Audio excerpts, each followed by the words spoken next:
আগামীকাল সোমবার শুভ অক্ষয় তৃতীয়া, অর্থাৎ আগামীকাল বৈশাখ মাসের শুক্লপক্ষের তৃতীয়া তিথি রয়েছে। এই অক্ষয় তৃতীয়া ব্রত কিন্তু সকলের জন্য। অক্ষয় তৃতীয়া ব্রত জীবনকে পরিবর্তন করার জন্য। কিভাবে? অক্ষয় তৃতীয়া ব্রততে যেমন কেদারনাথের মন্দির খুলে যায়, ঠিক তেমনি অক্ষয় তৃতীয়া ব্রতই ভগবান শ্রীকৃষ্ণের চন্দন যাত্রা উৎসব হয়। অর্থাৎ ভগবান শ্রীকৃষ্ণের গায়ে চন্দনের প্রলেপ লাগানোর একটা বিধান কিন্তু অক্ষয় তৃতীয়ায় রয়েছে। আমাদের পুরী ধামে 21 দিনব্যাপী চন্দন যাত্রা উৎসব হয় এই সময় জগন্নাথ দেবের। এবং আরও এই দুটো গেল কিন্তু আপনাকে পুরীতে গিয়ে করতে হবে, অথবা কেদারনাথ ধামে গিয়ে করতে হবে। কিন্তু আমরা বাড়ি বসে কি করব?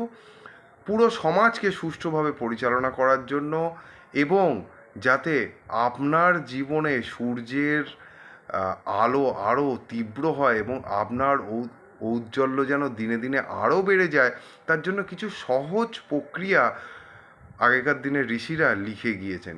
এই সময় গরম বেশি পড়বে, জলের টান হবে, খাদ্যাভাবও দেখা যাবে। এখন নয় সরকার রেশন দেয়, আগে তো তা ছিল না। তার জন্য কি করা হবে?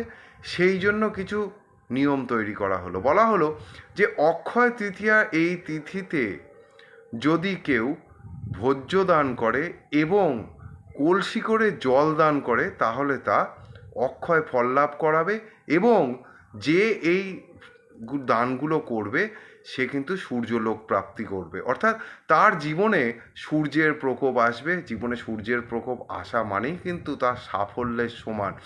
সুতরাং কত সহজ কাজ, এক কলসি জল আর ভোজ্য দান। ভোজ্য মানে পুজোর সময় ব্রাহ্মণদের যেগুলো দেয়া হয়, চাল, কলা, তেল, মশলা, এইগুলোকে বলা হয় ভোজ্য দান। তো যার এরকম প্রয়োজন রয়েছে, যাকে ভোজ্য দানের আবশ্যকতা রয়েছে, যাকে জল দানের আবশ্যকতা রয়েছে, কালকের দিনটা হচ্ছে সেই ভোজ্য দান এবং জল দান করার। এবং খুব ভালো সময় সকাল 10টা 53 পর্যন্ত, কারণ তিথিটা সকাল 10টা 53 পর্যন্ত।